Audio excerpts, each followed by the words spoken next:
Does that make Marx and Trotsky idealists? You know, because they're denying the physiological basis of consciousness, seemingly.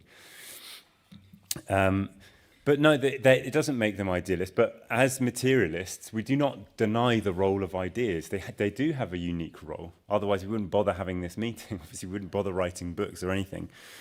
And, you know, again, like the best explanation for why, I don't know, I might go to visit a friend wouldn't be to study my muscles and how they move and therefore how I've been able to walk there. It would be to understand the ideas I have. Or this person wants to visit that friend because they enjoy spending time with them, whatever. Ideas do have a causal power over material things, and it's not an idealist proposition to say that.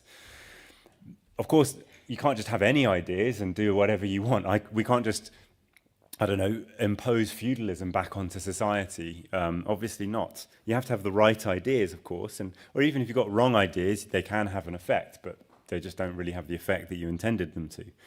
But ideas certainly do have a power, and that is the power of human culture. The reason they have such a power is because ideas are inherently social, right? That's the point. In other words, the reason they kind of transcend the physiology of the individual, as Trotsky was saying, is because the vast majority of our ideas are not our own. You know, I'm standing up here, I'm speaking, obviously, I'm using language, which obviously I did not invent. It was the product of many, many people over a very long period of time.